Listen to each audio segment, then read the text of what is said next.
when we're seeing small companies start to get larger and they start to grow, um, they they they know what they know, and that's why they've been successful. So whatever industry or line of work that they're in, they've become experts at that.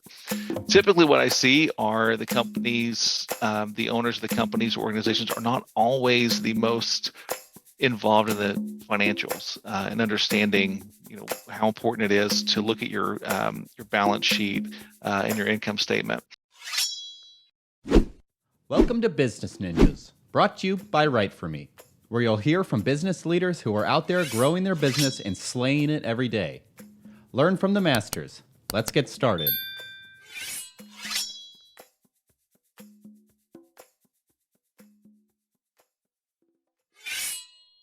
Hey, everybody, this is Max Pittman from WriteForMe, and you're listening to another episode of our Business Ninjas podcast, where we meet the experts who are making things happen and scaling their businesses. And today we're talking with Mr. Randy Kimmel, who is the Senior VP and Business Development Officer at Bank of Labor. Randy, thank you so much for joining us today. Max, thanks for having me. I appreciate it.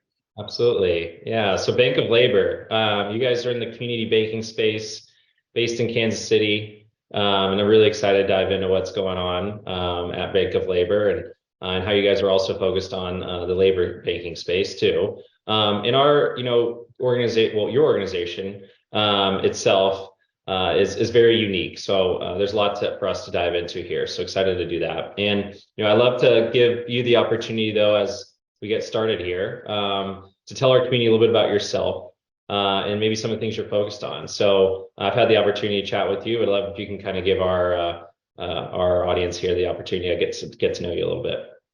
Absolutely. Well, thanks. I appreciate this time, and it's a pleasure to be able to get to know you and now call you a friend. We've been on these calls quite a few times the last couple of weeks. Thanks.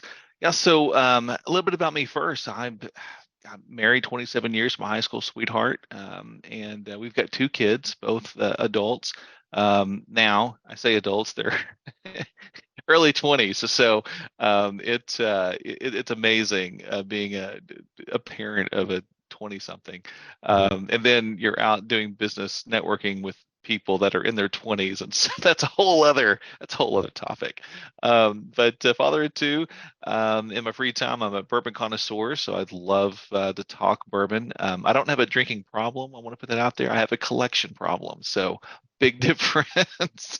But it's a great way to bring people together across all industries, all thoughts, all beliefs.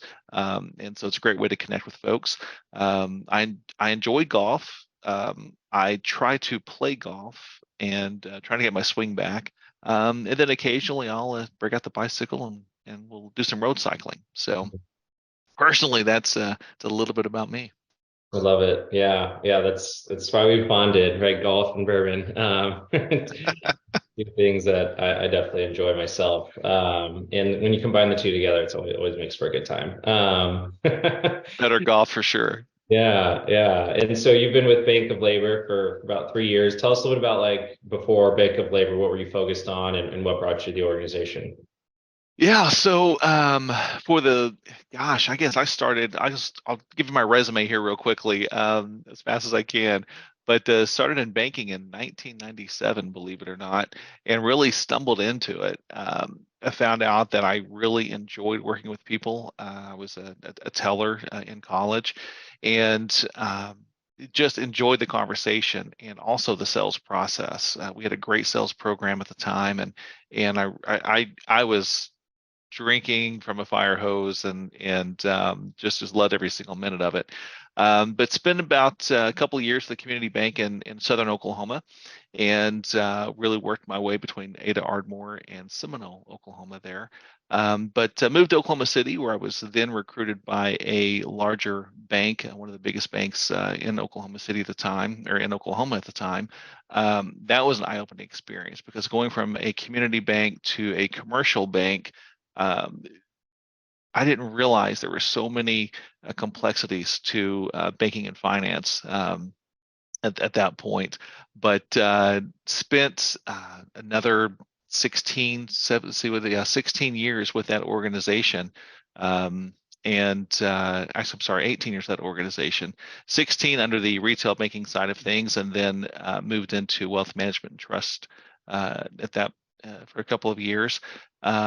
So my career has really kind of spanned a number of different facets from consumer banking, um, wealth management, business development Mhm. to to to commercial lending. So it's been an interesting ride. Definitely. Yeah. And I think like kind of your experience is going to be perfect for my next question, because this is not necessarily to put you on the spot, but I know I've imagined pitching ideas and things on Shark Tanks, but I'd love it on Shark Tank or be maybe the shark myself. But I'd love it if Randy, like, you've been in business development, you've been on the sales side, you've been on the community banking side. Like, what's the elevator pitch for Bank of Labor? Like, give me kind of that high level about like what makes you guys different in the community. Yeah, what makes us different in the community? You know, we are nimble and quick in our decision making. We know the community. We want to while we do realize that there are one size well, there's really not one size fits all banking. You really have to understand the industry that you're working in, the client that you're working with.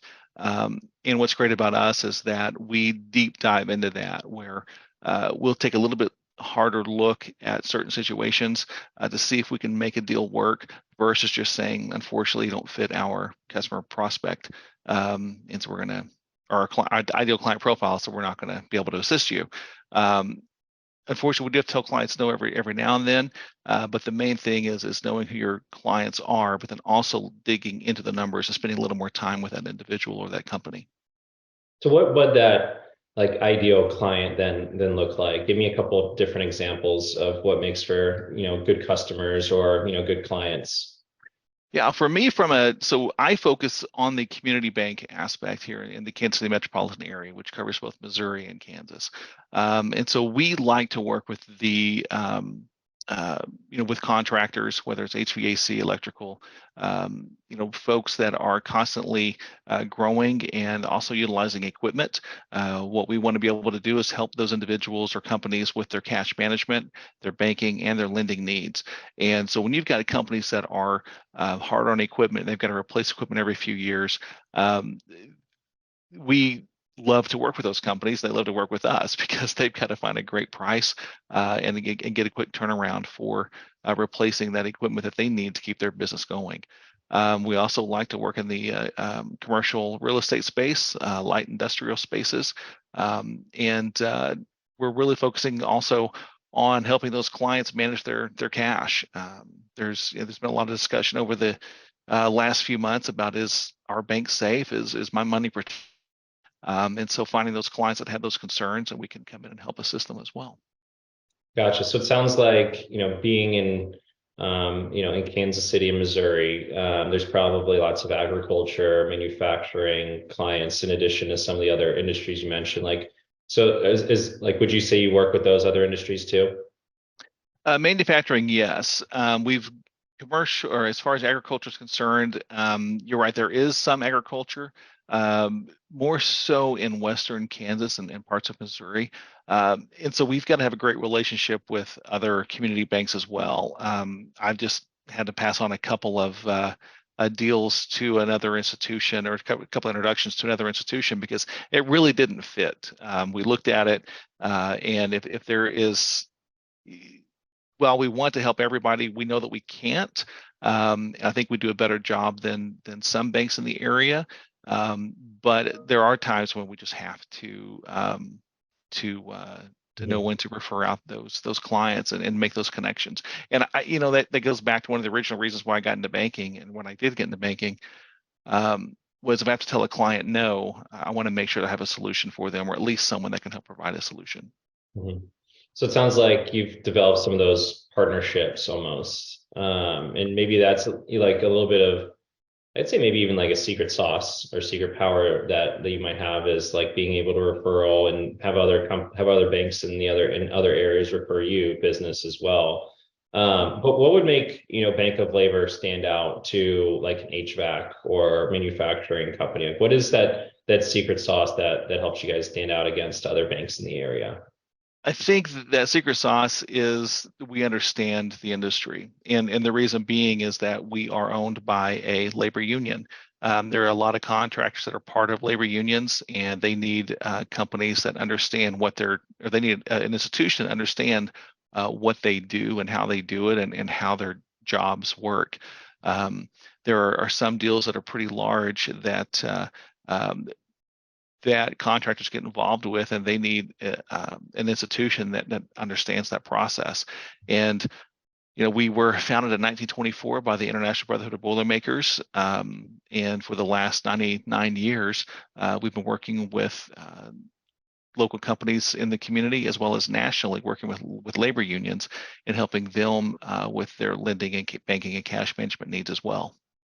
Very interesting. Yeah, did you say Boilermakers? Am I hearing you Mhm. right? That is correct. Yes. Yeah. Back in the day, 1924, you think of the boiler systems that used to heat buildings and plants. There's still a few around, and now the Boilermakers are more known for shipbuilders. But yes, yeah, there's a labor union that works with those that that tend to weld, and we are owned by the International Brotherhood of Boilermakers. Wow, very interesting. Yeah, never would have guessed that. That's crazy. Interesting. Well, as you are owned by a labor union, like I guess maybe of some of the companies or organizations that you guys work best with, like what are some of the challenges that they have specifically? Is it with, their machinery breaks down, or like they're growing and scaling, they need new machinery? Like what are some of those typical challenges that you guys hear? Yeah, some of the challenges that I particularly work with isn't when we're seeing small companies start to get larger and they start to grow. They they know what they know, and that's why they've been successful. So whatever industry or line of work that they're in, they've become experts at that. Typically, what I see are the companies, the owners of the companies or organizations are not always the most involved in the financials and understanding how important it is to look at your balance sheet and your income statement. And so I really try to advise those clients that are growing to understand that, because really it's going to be them and their banker that's going to be looking at those documents, and we've got to have a good understanding of what's happening with that company and with their organization and their growth. And we have to look historically at that while they have their projections in the future, and so we have to kind of mitigate some of that risk as well. But ultimately, that's one of the things I've seen here recently as companies begin to grow, and we have a lot going on in Kansas City right now, which is amazing. We are in the middle of the country. We're not as impacted economically as what would typically be seen on the east or west coast. And we still have a ton of commercial growth happening right now. And so along with that, we've got companies that want to get into that pool of business. And so we've got to make sure that we're helping coach them through that process, and I don't want to say holding their hand, but really advising them on who to connect with to get their financials in order and to make sure they understand what they're looking at, Yeah. so we can utilize that to help them further their business. As far as the equipment is concerned, I think there's been a big backlog. I think as far as with the supply chain and getting things that are needed to make their business run. I know HVAC units. I was talking with a company the other day. They're catching up, but there's still a little bit of a backlog with some of the items that they need from overseas and parts to make things work. But it's happening, and so then what we're seeing as companies grow, there's a bigger efficiency that they need to have from this all-inclusive system, from taking an order from a customer online to actually connecting it to the billing department when the work is done, to the accounts receivable. And so there's a lot of discussion right now on how to make that more efficient and how to modernize their processes. Gotcha. So it sounds like well, first the community is growing in itself, which means the market is growing, which is a good problem to have for you guys specifically and for the businesses that are there. And looks like you're there to help them in solving, maybe some of their challenges, with helping them to be able to hit the market and be able to grow themselves. And you guys play a really vital role, obviously, in making that happen.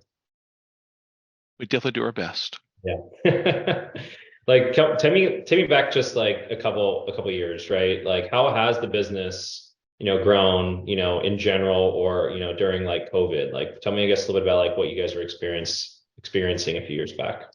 Well, 2020, I get a phone call to say we want you to come to Bank of Labor, and so I jump in the midst of a pandemic. I don't know if I would. That was interesting in itself. Trying to grow a company and manage the um, everything that comes with what we all went through in 2020, because we're a very client-facing organization. So those are challenges in itself.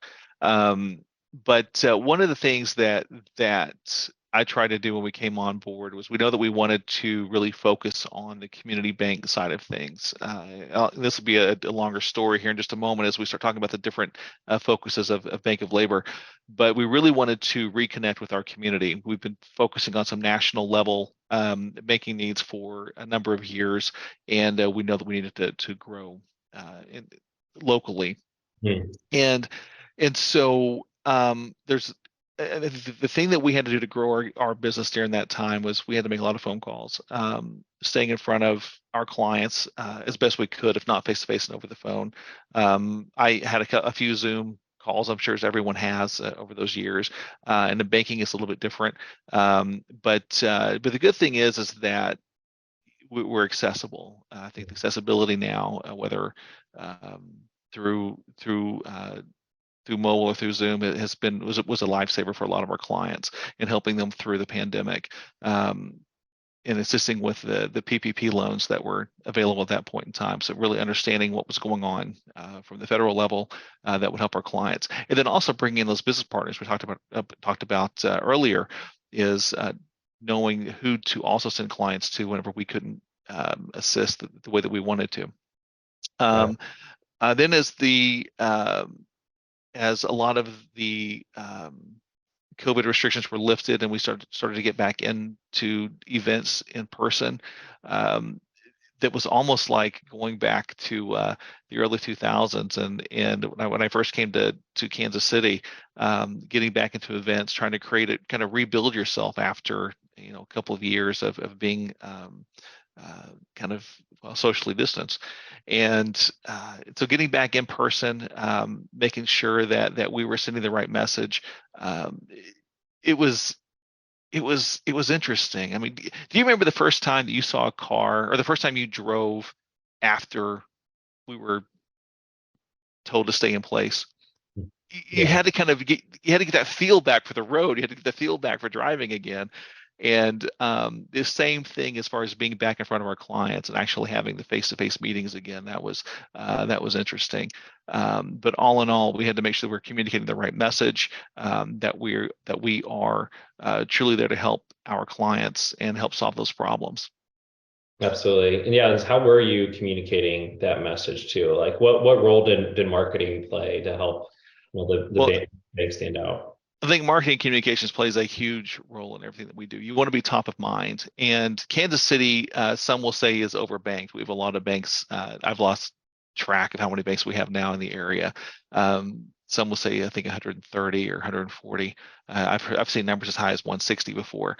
So we're starting to see mergers and acquisitions again. And so we want to make sure that we're being very clear, and marketing plays a key role in everything that you do, because it communicates your mission, vision, and values to the customer. And when you're transparent with that, I told my clients that I'm here to solve a problem, and if I have to tell you that I can't help you, then I want to make sure that I can at least give you one or two names of someone that can. Um, and I think that's so important that clients know that you're advocating for them as best you can, and they need to be advocates of themselves as well. But But when you're in a situation where you're a little unfamiliar with the territory, you want a roadmap, and I think that's where marketing and collateral come into play. What's your next step? What's the next move? The lending piece for even individuals now has gotten a little more complex due to regulations, and so having a simple checklist of this is what I need to do to buy a house, or this is what I need to buy a car. Little things like that go a long way to help the clients understand that okay, this is how this process is going to go. This is what step that I'm in, and it gives them reassurance in knowing that you're helping them move their goals or move them forward to achieving their goals. So it sounds like the education has been a little bit more of like enablement materials. Like you mentioned, maybe it's like some one pagers or white pages and checklists. What type of content are you putting out there? The content that we typically use from the banking standpoint is more of the one-page collateral pieces. We did do some experimenting with radio, and saw a little bit of success from that as well. Radio is not dead; it's still there. But for us, it is that content. It's the first place that clients will typically go to research you and your company is your website, and making sure that we've got the proper content listed there. If you've got a prospect that's now wanting you to sit across the desk from them and talk about the industry, you want to make sure that you've got the proper content that you're taking with you to really illustrate what you do and how you can help that client. And so we've just finished up a couple of pieces of collateral that we're utilizing currently in our prospects, even with our existing client base, to remind them that of everything it is that we do. There's nothing worse than your best friend that lives next door to you calls you up and says, "Hey, my business is growing. I got a loan at XYZ Bank down the street." Like, well, how did I not know this? And why didn't you come to me first? And so it's you can never over communicate what you do and how you do it, because a client's needs change. And as we know, I may go into a furniture store today looking for a TV, and then next week my refrigerator is it's on the fritz, and so I need to have that replaced. And so even though I was there looking for one particular thing, um, I know that they sell refrigerators, so now they're top of mind. That's where I'm going to go back to look for the refrigerator. So use it as an example to say that clients will get focused on what they need at that point in time, and not necessarily always take in everything else that you do. And so I think that, especially in the sales world, we have to be consultative. We really have to treat it like we would a medical practice. What are your current problems? What are your symptoms? What are you seeing? What are you experiencing? Where are the pain points? Ask a lot of questions to be able to dig down and get those answers, and then provide those solutions that'll help remedy that problem. And a lot of times, the doctor's going to, when they provide you a prescription or they're going to give you information, they're going to provide something else to go along with it to say, take this, read over it, let me know if you have questions, or I'll be following up with additional questions and see how we can proceed. Yep, love it. Yeah, so very, very hands-on approach, consultative approach, to be able to obviously meet people where they are in their lives and, in their journey, and also to like help them, determine like what's the best fit for me. And obviously helping them and get the solution that they're looking for is what I'm hearing, which is great. And then marketing is there to really help in supporting, their own kind of personal journeys and the company journeys as well. Very cool. As we wrap things up here, Randy, by the way, like I appreciate you diving into this with me and helping me understand a little bit more about, what's going on at Bank of Labor, what's going on in the community, like where your focuses are and who you're working with. This definitely been really helpful. And 1924, 99 years ago. What's something that you guys are all working towards to get to that 100 year? What's something you want to be celebrating? Yeah, so we've got a lot of things to celebrate. Man, as I kind of touch base on some of this history here, yeah, we were founded in 1924, and so as we approach this 100-year anniversary, that in itself is something to celebrate. But we also have another milestone that we're looking at. We are about to approach $1 billion in assets. While it is exciting, that also comes with new regulations and red tape.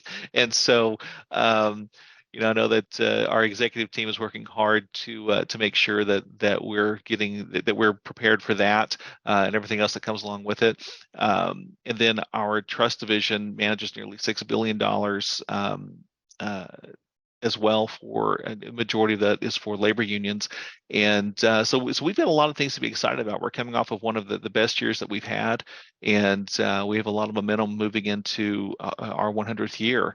And so, me personally, I'm looking forward to seeing the growth of our community side of the bank. That our labor division continues to come up with a number of ways to help labor unions across the nation achieve the financial goals that they need to achieve, again, from their banking, lending, and cash management standpoint. Very cool. That's very exciting. Sounds like it's a great time to be there, and I'm sure that's why you're there too, and to help accelerate the growth and help the company and bank itself like continue to grow and expand. $1 billion in assets, no easy feat either, in a rural area. So very exciting. Well, very cool.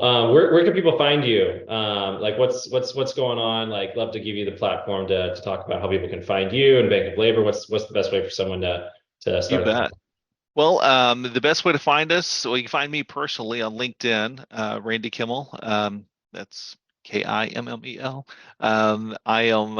LinkedIn quite often and connecting with business owners as well as other business professionals. So would love to connect with anyone there and answer any questions. Then, of course, you can always learn more about Bank of Labor at bankoflabor.com.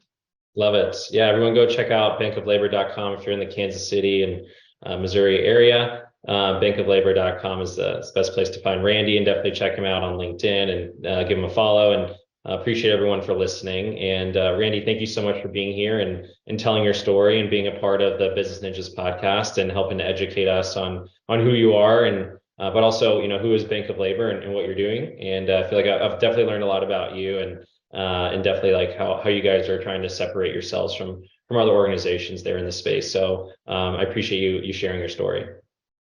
You bet. Thanks for having me. I appreciate it. Thank you, Randy. Yeah, and thank you everyone for listening. And that wraps up another episode of our Business Ninjas podcast. Everyone have a great rest of the day. Thank you.